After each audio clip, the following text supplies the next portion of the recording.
समाजानं 100% मतदान करणं गरजेचं आहे. जरांगे पाटील. एक नागरिक म्हणून मी कर्तव्य बजावलं, मात्र मतदान करताना आपलं लेकरं डोळ्यासमोर ठेवा. जरांगे पाटील. सगळे सोयऱ्याच्या अंमलबजावणीच्या बाजूनं समाजानं मतदान करावं. यावेळेस पाडणारे बना. 6 जूनपर्यंत आरक्षण दिलं नाही तर देणारे बना.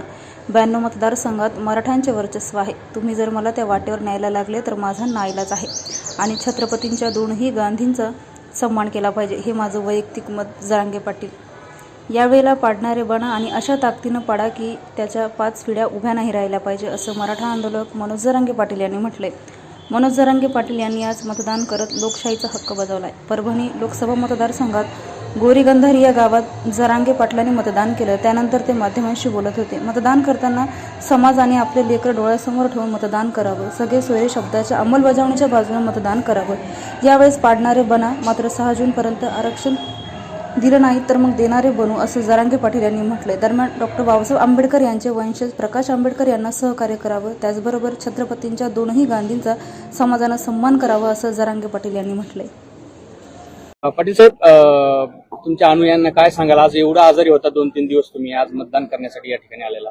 आणि शेवटी समाजानं 100% मतदान करणं आवश्यक. हा लोकशाहीचा मोठा देशातला उत्सव आहे आणि याच्यामध्ये आपण आजारी असलो काही जरी असलो आपलं कर्तव्य एक नागरिक म्हणून आपण पार पाडलं पाहिजे. तेच मी आज केलं. माझं शरीर मला खूप कुपोषण केल्यामुळे साथ देत नाहीये, तरी पण आपला हक्क आपण बजावला पाहिजे. लोकशाहीचा हा मोठा उत्सव म्हणून आलोय. समाजाने, मराठा समाजाने 100% यावेळेस मतदान करायचे आणि सगळ्या जनतेनं पण करायचे. परंतु करताना एक लक्षात असू द्या की आपले लेकर सुद्धा डोळ्यासमोर असले पाहिजेत की जे आपल्या लेकरांना जे हक्कासाठी, न्यायासाठी लागते तेही डोळ्यासमोर ठेवायचे. मी सांगताना सांगितलेलं की तुम्ही कोणालाही मतदान करा. मी म्हणणार नाही तुम्ही याला करा किंवा त्याला करा, कारण या निवडणुकीत मी नाही. समाजाच्याच खांद्यावरती ही जबाबदारी यावेळेस. म्हणून फक्त एक गोष्ट खरी आहे की सगळे सोयऱ्याच्या अंमलबजावणीच्या बाजूने आणि मराठा आणि कुणबी एकच आहे याच्या बाजूने असणाऱ्यांना मात्र सहकार्य समाजानं करावं. यावेळेस जरी आपण कुठला उमेदवार अपक्षही दिलेला नाही, कुणाला पाठिंबाही दिलेला नाही नसला तरी पाडण्यात सुद्धा खूप मोठा विजय. उभाच राहावं किंवा उमेदवारी अर्ज दाखल करावा असं काय नाही, पाडण्यात खूप मोठा विजय. यावेळेस पाडणारे बना. जर 6 जूनच्या आत नाही आरक्षण दिलं तर देणारे बनू. आपण विधानसभेला मैदानात मी येते त्यावेळेस, कारण प्रश्न हा मराठ्यांचा पण आहे, मुस्लिमांच्या आरक्षणाचा आहे, धनगर बांधवांच्या आरक्षणाचा आहे, 12 बलुतेदारांचा पण आहे आणि दलित बांधवांचा पण आहे. मैदानात त्यावेळेस उतरू, देणारे बनू. परंतु आज उगाच काहीतरी बातम्या पसरायच्या, त्याचा मा करायचा,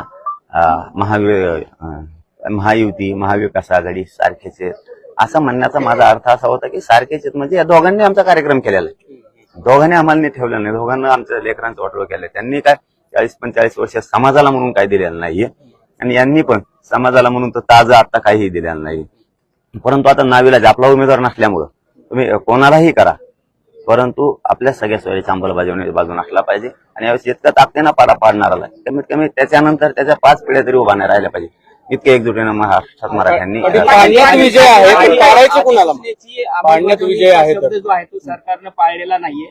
त्यामुळे तुमच्या म्हणण्यानुसार यावेळेला मग सत्ता बदल होईल का असं वाटतंय का?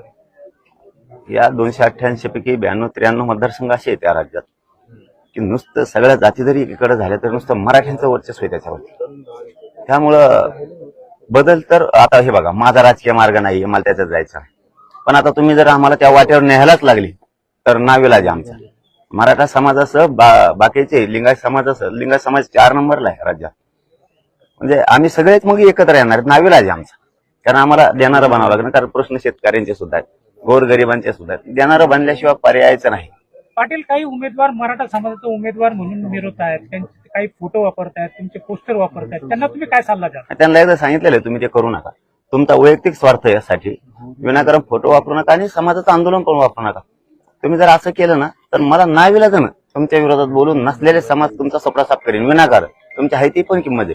हा, वैयक्तिक तुम्हाला राहण्याचा अधिकारी आपण राहावं, त्याबद्दल काय वाटत नाही. पण समाजाच्या आंदोलनाचा फायदा घेऊन तुमच्या एकट्याच्या स्वार्थासाठी तुम्ही माझ्या समाजाचा वाटोळ करणार असाल तर हे चांगलं नाही. कारण मग मी तुमच्या विरोधात बोलत. मग तसं करत असल्यात महाराष्ट्रात कोणी असला मराठ्यांनी त्याला एकही मतदान करू नका, एकही. तुम्ही म्हणताय देणारे बनणार आहेत, तर विधानसभेला मराठ्यांचा एक वेगळा पक्ष म्हणून स्थापन होईल का? नाही, त्याच्याबद्दल आम्ही विचार नाही केला. परंतु जर नाही दिलं तर मात्र विधानसभेची तयारी आम्ही 1 महिन्यापासून सुरू केली, हेही सांगायला काय हरकत नाही. 1 महिन्यापासून सगळ्या मतदारसंघात मराठ्यांच्या पोरांनी तयारी सुरू केली. दलित बांधवांच्या पण केली, मुस्लिम बांधवांच्या पण केली, लिंगायत बांधवांच्यांनी पण केली. आम्ही तयारी करायला लागलो. नाविलाज आमचा जर धोका दिला बरं, जर यांनी सगळ्या सोयऱ्याची अंमलबजावणी आणि मराठा आणि कुणबी एकच याची जर अंमलबजावणी कायद्याची केली तर राजकारणात आम्ही जाणार नाही. मी आज नाही म्हणते, 7-8 महिन्यापासून म्हणतोय राजकारण आपला मार्ग नाही, पण नाही दिलं तर नाविलाज आम्हाला देणारं बनावं लागेल. सरकारनं जे वेगळं आरक्षण दिले त्याचा अजून काही झालेलं अंमलबजावणी वगैरे काय होताना दिसत नाही. होणारच नाही, ते टिकणारच नाही. कारण इंदिरा साहनीचं जजमेंट सांगताय की ते 50% वरती जातात.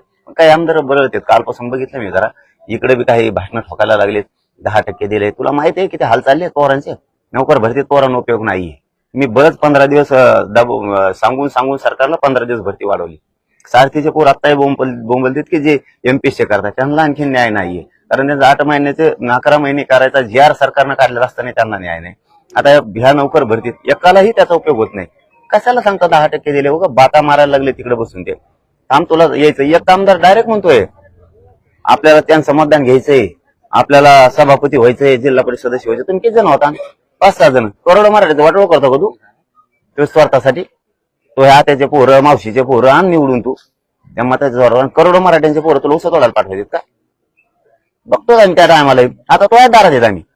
तू म्हणला ना तू मराठी कामाला लावले ना विनाकारण, ते सगळ्यांनी एक जीवन अमका करा तमका करा, तू केलं ना, तू सगळ्या स्वराच्या बाजून तो ऐकडेच येतात. आम्ही तू घे ना आता त्यांच्याकडून, आम्ही तो दारात येणार आहे ते दे आम्हाला म्हणून. तूच मराठ्यात लोकांना सांगितलं ना आपल्याला हेच करावं लागणार आहे. म्हणजे जातीवाद मराठी करते हे भासवायचं. 5 वर्ष तुम्ही मराठा ओबीसी येऊ नका हे वाद करता त्यावेळेस. मग मराठ्याला एकच दिवस हे काढायचा, ते निवडणुकीच्या दिवशी. ते म्हणजे तुम्ही जातीवाद केला होता त्या आम्हाला, हे म्हणजे आम्ही कुठे जातीवाद केला? आणि मग आरक्षणाला विरोध कोण करतंय नेमका आमच्या? ओबीसीत मराठ्यांनी यायचं नाही हे कोण म्हणतं? मग तुम्हीच म्हणताय. तुम्हीच म्हणता आम्ही जातीवादी नाही. तुम्हीच जातीवादी नाही म्हणता. ओबीसी आरक्षणाला विरोध आहे तुम्हीच करता. आम्ही कोणता जातीवाद केला? म्हणा तुम्ही मराठ्याने ओबीसी द्या. तुम्ही नाही म्हणला तरी आम्ही आलो तर तुम्हाला पुरे मराठी आणून दाखवीन मी. थांबा फक्त माझ्या शरीराने मला साथ द्यावी. तुम्हाला महाराष्ट्रातले सगळे मराठी ओबीसी आरक्षणात आणून दाखवतो. पक्षांनी जो जाहीरनामे प्रसिद्ध केले त्या जाहीरनाम्यामध्ये तुमची एकही भूमिका मांडलेली दिसत नाही. समाज ठरवेल ना. निवडणूकच समाजाच्या हातात दिली मी. पुढच्या वेळी त्यांना पर्याय नाही आणि आम्हाला पर्याय द्यायचा होता, परंतु वेळ आमच्याकडे कमी होता आणि साधी सोपी गोष्ट नव्हती. एवढा मोठा बलाढ्य मतदारसंघ असतो, त्याच्यामध्ये आपण उमेदवार द्यायचा. भावनिकतेच्या आहारी जाऊन जमत नाही. राजकारणात समीकरण जुळायला. राजकारण तुम्हाला असंच भावनेच्या आहारी जाऊन करता येत नाही. आणि ही महाराष्ट्राचा विषय होता, ही एका मतदारसंघाचा नव्हता. त्यांना पर्याय नव्हता म्हणून तेही येत. पण तरीही बरोबर मराठा समाज मार्ग काढीत, त्याच्यात काय अडचण नाही. विधानसभेला नाही दिलं समाजाला मार्ग देणार आहेत. पाटील, साताऱ्यात छत्रपती उदयनराजे भोसले निवडणूक लढताय लोकसभेची, ते अडचणीत येण्याची शक्यता आहे आणि ते तुमच्याकडे अपेक्षा व्यक्त करताय अशी माहिती समोर येते. मी काय सांगितलं, मी यावेळेस नाहीच आहे. मी निवडणुकीत नाहीच आहे. त्यामुळे मी ना कोणाला पाठिंबा देऊ शकतो ना कोणाला देऊ शकत नाही. परंतु एक गोष्ट खरी, एक माझं वैयक्तिक मत म्हणून डॉक्टर बाबासाहेब आंबेडकरांचे वंशज विचार करून त्यांनाही दिलं पाहिजे, सहकार्य केलं पाहिजे. छत्रपतींच्या गादीचा सन्मान म्हणून, दोन्ही पण गादीचा सन्मान म्हणून समाजाने त्यांनाही सहकार्य केलं पाहिजे. हे माझं वैयक्तिक मत आहे. परंतु आता विचार करून पाठिंबा द्यायचा आहे की नाही हे समाजाच्या हातात आहे. शेवटी मी नाहीये. मी जर या रस्त्यावरती असतो तर मी जाहीर सांगितलं असतं. परंतु मान सन्मान गादींचाही, डॉक्टर बाबासाहेब आंबेडकरांच्या वारसांचाही समाजाने केला पाहिजे. परंतु आता करायचं आहे की नाही, विचार करून त्यांना सहकार्य करायचंय की नाही शेवटी समाजाच्या हातात आहे. समाज ठरवत करायचंय की नाही.